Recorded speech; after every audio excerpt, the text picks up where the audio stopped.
ഈ വീഡിയോ കണ്ടിട്ടുണ്ടായിരുന്നോ? 9 വർഷം മുമ്പ് നല്ല വിവാദമായിട്ടൊരു വീഡിയോ തന്നെയായിരുന്നു ഇത്. അതെ, നമ്മുടെ TP ശ്രീനിവാസനെ ആഗോള വിദ്യാഭ്യാസ സംഗമത്തിന്റെ ഇടയിൽ വെച്ച് അദ്ദേഹത്തിനെ ഒരു SFIയുടെ പ്രവർത്തനം അടിക്കുന്നതായിരുന്നു.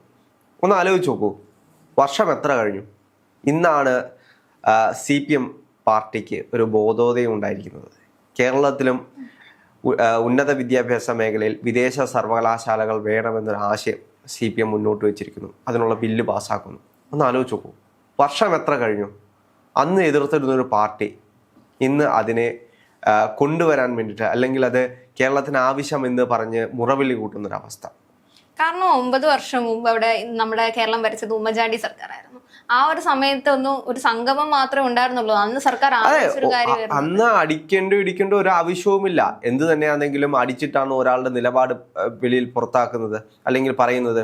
പണ്ട് തൊട്ടേ ഇങ്ങനെയുള്ള സംഘടനകൾ എന്താവശ്യമുണ്ടെങ്കിലും സമരം ചെയ്തു കഴിഞ്ഞാൽ അല്ലെങ്കിൽ ഒരാളെ കയ്യേറ്റം ചെയ്തു കഴിഞ്ഞാൽ അത് അവിടെ നിൽക്കുമെന്നൊരു തോന്നൽ പല സംഘടനകൾക്കുമുണ്ട്. അതെല്ലാം തെറ്റായിട്ടുള്ള സംഘടനയാണ്.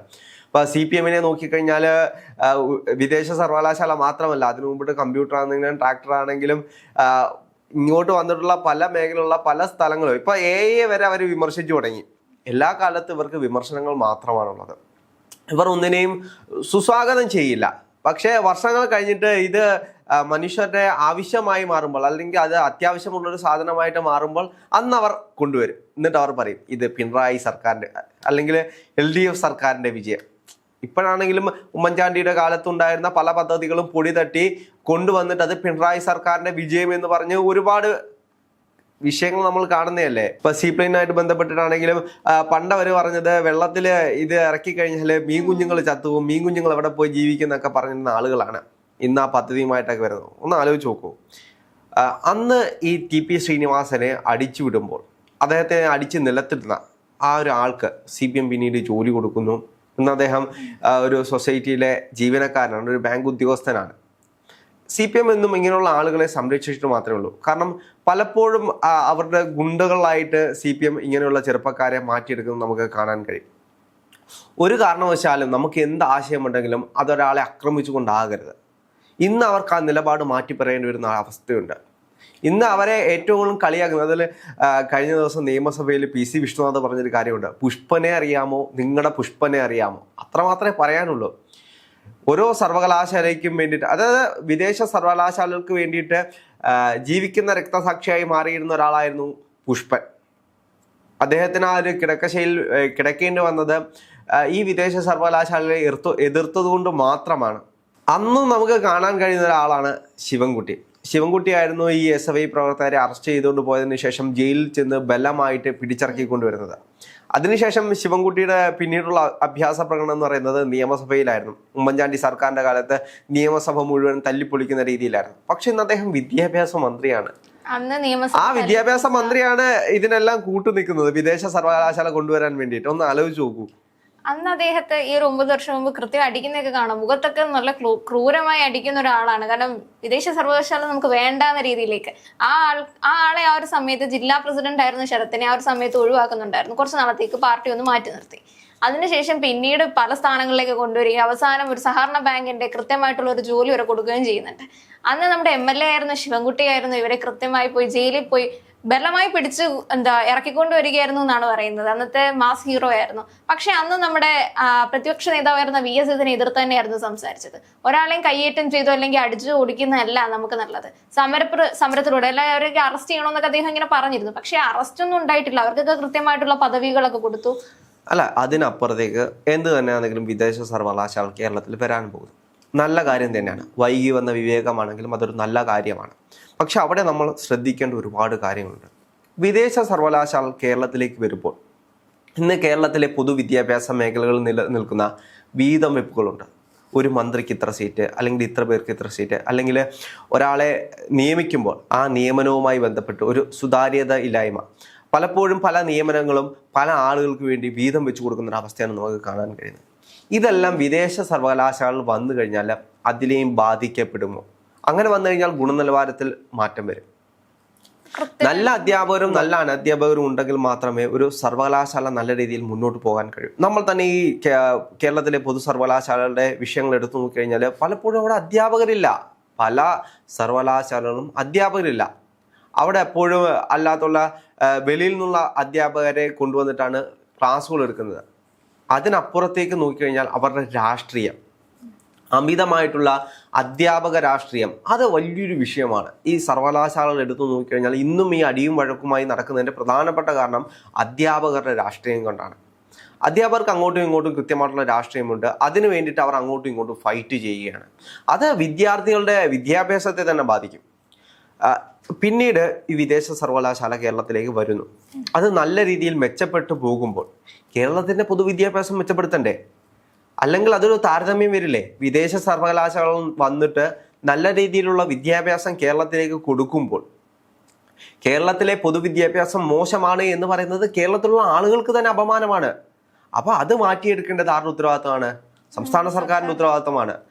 എന്ത് തന്നെയാണെങ്കിലും വിദേശ സർവകലാശാലകൾ വരികയാണെങ്കിൽ സംസ്ഥാന സർക്കാരുകൾ ഒരുപാട് മാറ്റങ്ങൾ വരുത്തേണ്ടതുണ്ട്. നമ്മുടെ പൊതുവിദ്യാഭ്യാസ മേഖലയിലുള്ള വിദ്യാഭ്യാസത്തിലുള്ള വിഷയങ്ങളിലാണെങ്കിലും ഇപ്പോഴുള്ള യൂണിവേഴ്സിറ്റികളിൽ നിലനിൽക്കുന്ന വൈസ് ചാൻസലറുമായിട്ടുള്ള വിഷയങ്ങളാണെങ്കിലും അധ്യാപകരുമായിട്ടുള്ള വിഷയങ്ങളാണെങ്കിലും അതെല്ലാം പരിഹരിച്ച് കൃത്യമായിട്ട് സ്റ്റാഫിനെ വെക്കണം. അതായത് വിദ്യാർത്ഥി അധ്യാപക അനുവാദമുണ്ട്, ആ അനുപാതം കൃത്യമായിട്ട് കൊണ്ടുപോകണം. ഇന്ന് പല ക്യാമ്പസുകളിലും അധ്യാപകരില്ല പഠിപ്പിക്കാൻ. അതാണ് യാഥാർത്ഥ്യം. സ്ഥിര അധ്യാപകർ ആരുമില്ല, എല്ലാവരും ഗസ്റ്റ് ലെക്ചേഴ്സ് ആണ്. അവരെല്ലാം വരുന്നു, പഠിപ്പിക്കുന്നു, പോകുന്നു. അടുത്ത കൊല്ലം വേറൊരു അധ്യാപകനായിരിക്കും വരുന്നത്. അപ്പോൾ ഓരോ കൊല്ലവും അല്ലെങ്കിൽ ഒരാഴ്ച ഒരാൾ ഒരു ഇതെടുക്കും, അത് കഴിഞ്ഞിട്ട് പുതിയൊരു ഗസ്റ്റ് ലെക്ചർ ആയിരിക്കും എടുത്തത്. അങ്ങനെ മാറ്റി മാറ്റി വരുമ്പോൾ അധ്യാപകർക്ക് ഗുണനിലവാരമില്ലാതെ വരുമ്പോൾ വിദ്യാർത്ഥികളെയും അത് ബാധിക്കില്ലേ? വിദ്യാർത്ഥികളുടെ വിദ്യാഭ്യാസത്തെ അത് ബാധിക്കും. ഇന്ന് നീതി ആയോഗിന്റെ ഒരു റിപ്പോർട്ട് ഉണ്ടായിരുന്നു കഴിഞ്ഞ ദിവസം വന്നത്. ആ റിപ്പോർട്ട് അനുസരിച്ച് കേരളത്തിലെ ഭാഷാ പരിജ്ഞാനത്തിൽ വളരെയധികം പിന്നോട്ടാണ് കേരളം. അതായത് ഇംഗ്ലീഷ് ഭാഷയിൽ പൊതുവിദ്യാഭ്യാസ മേഖലയിൽ നിന്ന് ഇറങ്ങുന്നവർക്കാർക്കും ഇംഗ്ലീഷ് വിജ്ഞാപനം വളരെ കുറവാണ്. ഇംഗ്ലീഷ് സംസാരിക്കാൻ അറിയത്തില്ല. അതാണ് ഏറ്റവും വലിയ വിഷയം. കേരളത്തിലെ പൊതുവിദ്യാഭ്യാസ യൂണിവേഴ്സിറ്റിയിൽ നിന്ന് ഇറങ്ങുന്ന പല വിദ്യാർത്ഥികൾക്കും ഇംഗ്ലീഷ് നേരെ ചൊവ്വേ സംസാരിക്കാൻ അറിയില്ല. അത് ഏറ്റവും വലിയ വിഷയമാണ്. ഒരു ജോലിയുമായിട്ട് ആഗോള തലത്തിൽ പോവുകയാണെങ്കിൽ ആ വിദ്യാർത്ഥിക്ക് ഏറ്റവും കൂടുതൽ നേരിടാൻ പോകുന്ന ഏറ്റവും വലിയ വിഷയം എന്ന് പറയുന്നത് ഇംഗ്ലീഷാണ്. നമുക്കറിയാം, ഇംഗ്ലീഷ് എന്ന് പറയുന്നത് ഗ്ലോബൽ ലാംഗ്വേജ് ആണ്. എല്ലാ സ്ഥലത്ത് പോയി കഴിഞ്ഞാലും വിദേശത്താണെങ്കിലും എവിടെ പോയി കഴിഞ്ഞാലും ഇംഗ്ലീഷ് അത്യാവശ്യമായി വേണ്ടുന്ന ഒരു സാധനമാണ്.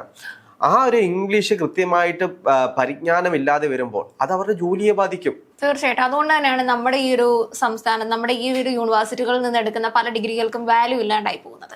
കാരണം അവർക്ക് കൃത്യമായിട്ട് അറിയാം ഈ ഒരു ഡിഗ്രി അല്ലെങ്കിൽ ഈ ഒരു ഗ്രാജുവേഷൻ സർട്ടിഫിക്കറ്റ് കൊണ്ട് തൻ്റെ പുറത്തേക്കാണെങ്കിലും ജോലി സാധ്യതകൾക്കാണെങ്കിലും യാതൊരു ഗുണവും ഇല്ലാതായി പോകുന്നൊരു കാര്യമാണ്. അതേപോലെ വൈസ് ചാൻസലർ ഉൾപ്പെടെയുള്ള, കാരണം നമ്മുടെ വൈസ് ചാൻസലറും നമ്മുടെ ഗവൺമെന്റുമായിട്ടുള്ള നിരന്തരമായിട്ടുള്ള പ്രശ്നങ്ങളെ പറ്റിയൊക്കെ അറിയാം. ഈ ഒരു പ്രശ്നങ്ങളൊക്കെ വരുമ്പോൾ എന്ന് പറഞ്ഞു കഴിഞ്ഞാൽ അത് വിദ്യാഭ്യാസത്തെ തന്നെ നന്നായിട്ട് ബാധിക്കും. ഇനിയിപ്പോൾ പുറത്തുനിന്നുള്ള വിദേശ വിദ്യാഭ്യാസം ഇവിടേക്ക് വന്നിട്ടുണ്ടെങ്കിൽ തന്നെ കൃത്യമായി പരിഹരിച്ചു പോകുന്നില്ല, അല്ലെങ്കിൽ കൃത്യമായിട്ടുള്ള ഉദ്യോഗാർത്ഥികളെ ആ ഒരു സ്ഥാനത്തേക്ക് കൊണ്ടുവന്നില്ല. ഈ ഒരു ഗസ്റ്റ് ലെക്ചേഴ്സ് ആണ് കൂടുതലായിട്ട് വന്നുകൊണ്ടിരിക്കുന്നതെങ്കിൽ അപ്പോഴും അതിന് പോരായ്മ തന്നെയായിരിക്കും വരുന്നത്. അപ്പോഴും വീണ്ടും പറയുന്നത് നമ്മുടെ സർക്കാരിന്റെ പോരായ്മ തന്നെയായിരിക്കും. അതിനപ്പുറത്തേക്ക് വീതവെപ്പാണ്. ഇപ്പൊ ഇതിനകത്തുള്ള വിഷയം എന്ന് വെച്ച് കഴിഞ്ഞാൽ വിദേശ സർവകലാശാലകൾ വരികയാണെങ്കിൽ കേരളത്തിലെ സർക്കാരിന് അതിൽ ഇടപെടാനുള്ള സാധ്യതകൾ വളരെ കുറവായിരിക്കും. എല്ലാ കാര്യങ്ങളിലും സർക്കാരിന് ഇടപെടാൻ കഴിയില്ല. അങ്ങനെയുള്ള വിഷയങ്ങളിലേക്ക് വരികയാണെങ്കിൽ ഈ വീതം വെപ്പുകൾ ചിലപ്പോൾ പലപ്പോഴും കുറഞ്ഞേക്കാം. നമ്മൾ നോക്കിക്കഴിഞ്ഞാൽ ഈ നമ്മുടെ പല സർക്കാർ സ്ഥാപനങ്ങളാണെങ്കിലും എന്ത് തന്നെയാണെങ്കിലും ഈ വീതം വെപ്പാണ് ഏറ്റവും വലിയ വിഷയമായിട്ട് വരുന്നത്. അവരവരുടെ ആളുകളെ ആ സ്ഥാപനത്തിലേക്ക് തിരികെ കയറ്റണം, അല്ലെങ്കിൽ സർക്കാർ സംവിധാനത്തിലേക്ക് സ്വന്തം ആളുകളെ തിരികെ കയറ്റണം. അത് ചിലപ്പോൾ പൈസ വാങ്ങിച്ചിട്ടായിരിക്കും, അല്ലാത്തൊരു എന്തെങ്കിലും കാര്യങ്ങൾക്ക് വേണ്ടിയിട്ടായിരിക്കും. അങ്ങനെ കൊടുക്കുമ്പോൾ അവിടെ കൃത്യമായിട്ടുള്ളൊരു ഗുണമേന്മ ഉണ്ടാകില്ല. പിൻവാതിൽ നിയമനമാണ്, അല്ലെങ്കിൽ മുൻവാതിലൂടെ ആണെങ്കിലും അവർക്ക് ഇഷ്ടപ്പെട്ട ആളുകളെ മാത്രം നിയമിക്കുന്ന രീതിയിലേക്ക് വരുമ്പോൾ അത് ആ ഒരു വിദ്യാഭ്യാസ നയത്തെ തന്നെ ബാധിക്കും, അല്ലെങ്കിൽ ആ വിദ്യാർത്ഥികളുടെ പഠന നിലവാരത്തെ തന്നെ അത് ബാധിക്കും. നമ്മുടെ ഈ ഒരു ശരത്തിന്റെ കേസ് തന്നെ എടുത്തിട്ടുണ്ടെങ്കിൽ അറിയാം, ഒരാൾക്കൊരു ജോലി സ്ഥാനത്തേക്ക് പോകുമ്പോൾ കൃത്യമായി വേണ്ട ഒരു കാര്യമാണ് അയാളുടെ ഒരു ആ ഒരു എന്താ പറയാ നല്ലൊരു സർട്ടിഫിക്കറ്റ് കൊടുക്കണം. കാരണം അയാൾ കുറ്റകൃത്യങ്ങളൊന്നും ഏർപ്പെട്ടിട്ടില്ല എന്നുള്ള ഒരു സർട്ടിഫിക്കറ്റ് കൃത്യമായിട്ട് വേണം. അതൊക്കെ കുറ്റം ചെയ്തിട്ടുണ്ട്. പക്ഷെ അങ്ങനെയുള്ള ഒരാൾക്ക് ഒരിക്കലും ഒരു സഹകരണ ബാങ്കിലേക്ക് കയറാൻ പറ്റില്ല. പക്ഷേ ഈ ഒരു ഒന്നാം പിണറായി സർക്കാർ വന്ന സമയത്ത് ഇഷ്ടംപോലെ പിൻവാതിൽ നിയമനങ്ങൾ ഉണ്ടായിട്ടുണ്ട്. അല്ല, എന്ത് തന്നെയാണെങ്കിലും ഈ സൊസൈറ്റികളെല്ലാം ഭരിക്കുന്നത് ആരാണ്? സർക്കാർ അല്ലെങ്കിൽ പൊളിറ്റിക്സ് കൈകാര്യം ചെയ്യുന്ന ആളുകളാണ്. കൃത്യമായിട്ട് CPM, BJP, കോൺഗ്രസ് അങ്ങനെ പല ആളുകളും ഭരിക്കുന്ന പല സഹകരണ ബാങ്കുകളും ഉണ്ട്. അവിടെയെല്ലാം അവരുടെ ഇഷ്ടക്കാരെ തന്നെയാണ് പലപ്പോഴും നിയമിക്കുന്നത്. അതുകൊണ്ടല്ലേ നമ്മൾ കേരളത്തിൽ ഇത്രത്തോളം വിഷയങ്ങൾ കാണുന്നത്. ഇപ്പം കരുവന്നൂരാണെങ്കിലും ബാക്കിയുള്ള പല ബാങ്കുകളുടെ വിഷയങ്ങൾ എടുത്ത് നോക്കിക്കഴിഞ്ഞാൽ എന്തുകൊണ്ടാണ് ഈ കാര്യങ്ങളെല്ലാം സംഭവിക്കുന്നത്? രാഷ്ട്രീയക്കാർ നിയന്ത്രിക്കുന്ന അധീനതയിലുള്ള സ്ഥാപനങ്ങളാണ്. അപ്പൊ അവർക്ക് എന്ത് തോന്നിവാസവും കാണിക്കാം. വിദേശ സർവകലാശാല വരുമ്പോൾ അത്തരം നിയമനങ്ങൾക്ക് വളരെ രീതിയിലുള്ള ഒരു പിന്തള്ളപ്പെടും തന്നെയാണ് തോന്നുന്നത്. കാരണം അവർ കൃത്യമായിട്ട് അവരുടെ ബയോഗ്രാഫി ഒക്കെ പരിശോധിക്കും. ഇത്തരം കുറ്റകൃത്യങ്ങളൊക്കെ ഏർപ്പെട്ടിട്ടുണ്ടോ അല്ല അതൊക്കെ പരിശോധിച്ചിട്ട് മാത്രമേ അത്തരം നിയമനങ്ങളിലേക്ക് കടക്കാനുള്ള സാധ്യതയുള്ളൂ. അപ്പോൾ കൂടുതൽ പിൻവാതിൽ നിയമനങ്ങൾ അടയുമെന്നൊരു പ്രത്യാശ കൂടെയുണ്ട് ഈ ഒരു കാര്യത്തില്. പക്ഷേ അപ്പോഴും നമ്മൾ ശ്രദ്ധിക്കേണ്ട ഒരു കാര്യമുണ്ട്.